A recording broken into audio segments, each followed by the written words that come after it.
This lesson is for Learning Target 5, congruence in right triangles. So, the reason why we are looking at specifically right triangle congruence is because if we look at this example up here, we have angle, side, side, congruent to angle, side, side. And we notice that these two triangles are not congruent. So with angle, side, side, or side, side, angle, that shortcut we know does not work. It's a donkey, does not work. However, if we make it a right triangle and we get this angle is a 90-degree angle, and then we get one of the legs and the hypotenuse to be congruent to another triangle that has a 90-degree angle, one leg and hypotenuse, then we do get a shortcut that works. We don't call that donkey. We call that the hypotenuse leg theorem. Because I have two right triangles, we have two legs and a hypotenuse. So if I have congruent hypotenuses and congruent legs, just one set, it doesn't have to be both, then I can say, as a shortcut, that the triangles are congruent. So here are the conditions to prove two triangles congruent using the HL theorem, which is shortcut for hypotenuse leg. There have to be two right triangles, congruent hypotenuses, and congruent legs. Let's look at this example here. We're looking at a basketball backboard, and you can see the different triangles we get, triangle ADC and triangle BDC. We have that ADC and BDC are both right angles. AC, congruent to BC. And then are these congruent? Well, what we know is that by the reflexive property, I've got that these middle DC is congruent to DC. So DC congruent to DC, reflexive. Therefore, the two triangles are congruent.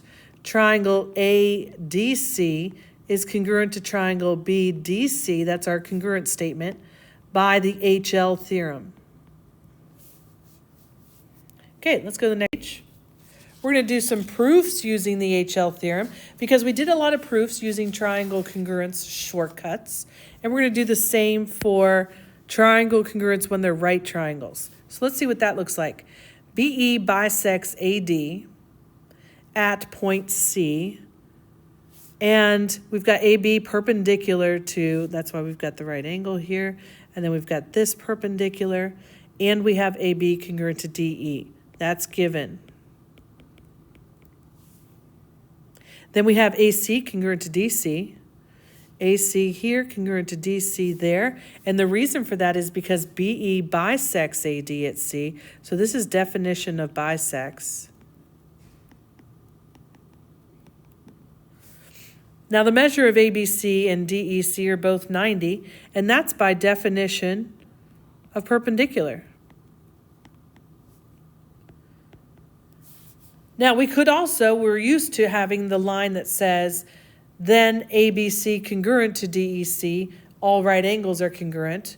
This jumps right to the triangles being congruent. We have the markings on the diagram, and this is by the HL theorem.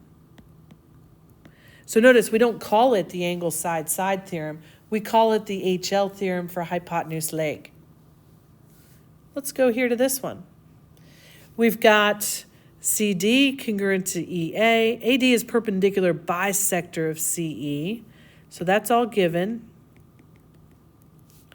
And then 2, CB is congruent to EB. And the reason for that is definition of bisector. And then 3, they're both right angles. This is by definition of perpendicular. And then we've got everything marked on the diagram. You can see that this is also a 90-degree angle by line 3. And then by the HL theorem, triangles are congruent. So you get a sense if you're doing the same thing as you did with triangle shortcut congruences, but this one's a little different in that you're creating the right triangle, has to have a 90-degree angle, and then hypotenuse is congruent, legs congruent. Okay, pause the movie, try this one on your own, press play when you're finished. We got our given here. AC is congruent to AC, reflexive. I also had in the given that AD was congruent to CB, so I want to make sure to mark that, because once we've marked everything in the diagram, we're going to be able to know what shortcut to use. Looking at this, we've got angle side side, but we know that's not a shortcut that works. And so we're looking for something else. We've got two right triangles. And so this is our shortcut hypotenuse leg theorem, HL, because we have congruent hypotenuses and congruent legs. Now this last problem we did in the previous lesson on triangle congruence, and you can see that it forms a system of equations. So this is already a problem that we did. And so that's the end of this lesson. Thanks for listening.